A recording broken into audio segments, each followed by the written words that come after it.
Moosetache by Margie Palatini, illustrated by Henry Cole.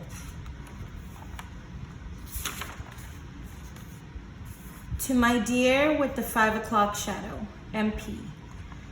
To Dan, Caroline, and Jim with love, HC.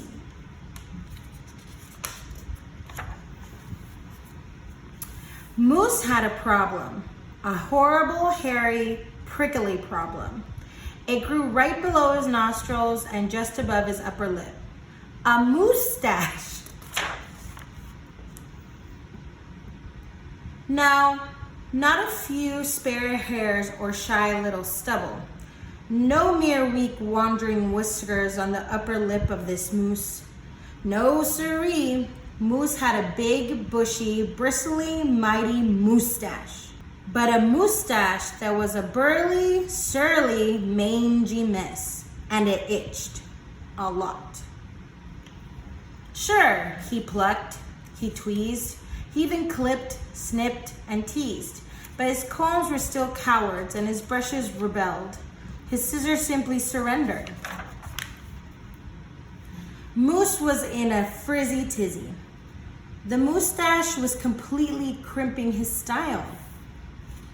He was a great hoofer, but he could barely bop and hip hop with a moosetache going flip flop. He was a wonderful chef, but he simply could not flambe his souffle with all of those whiskers in his way. And he was a daring skier, but how could he downhill race with the mighty moosetache blowing in his face? Moose had to do something, and soon. But what? After days and days of such serious thought, Moose got an idea. He crossed some hair here, he crossed some hair there, and he tied his moosetache around his neck. A moose scarf seemed to be the ideal answer to his problem. It was so simple, so easy, so perfectly perfect. But then his moosetache got knotted and mangled and horribly tangled, and those hundreds of hairs still prickled and tickled. Worse, Moose could barely take a breath with all that moosetache wrapped around his neck. So Moose untied, unwrapped, unknotted, and gulped in some fresh air.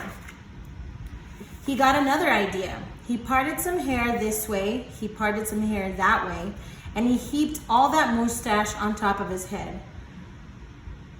Moustachioed antlers seemed to be the ideal answer to his problem. It was so simple, so easy, so perfectly perfect, until a squadron of squirrels and one very nosy gopher moved right into the Moose Motel.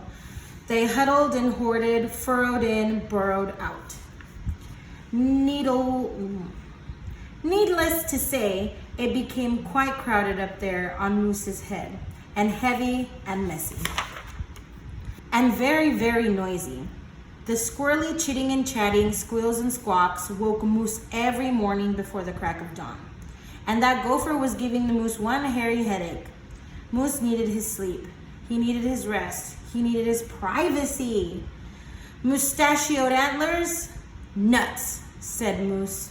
So he unparted, unpiled, untwisted, untwined, and said adios to the hairy horns. But now what? What?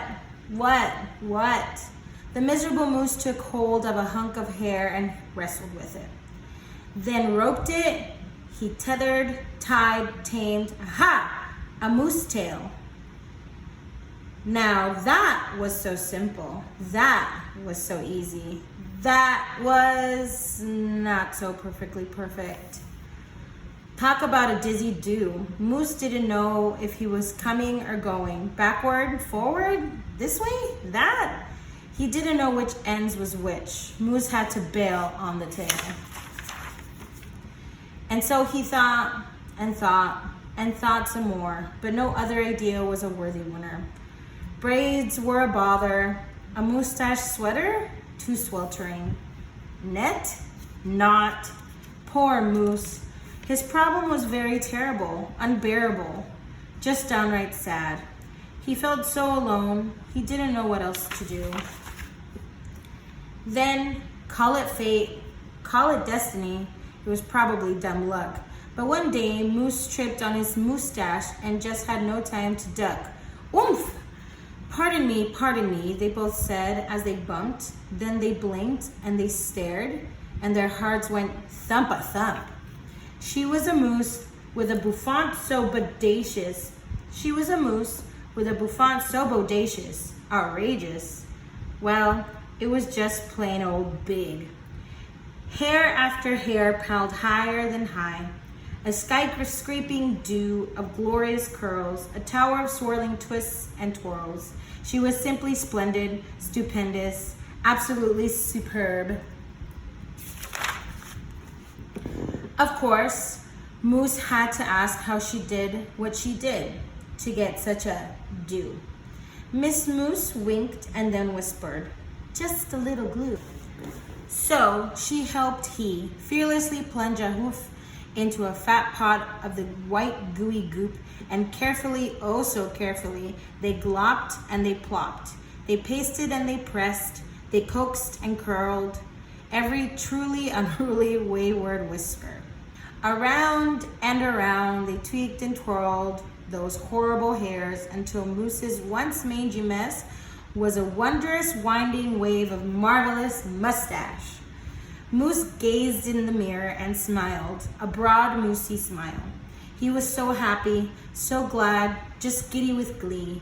He looked dashing and handsome. Moose gushed, "Is that really me?" With not a care for one hair, the moose pair boogied and bopped. They skied downhill, even uphill. And their cooking was hot, hot, hot.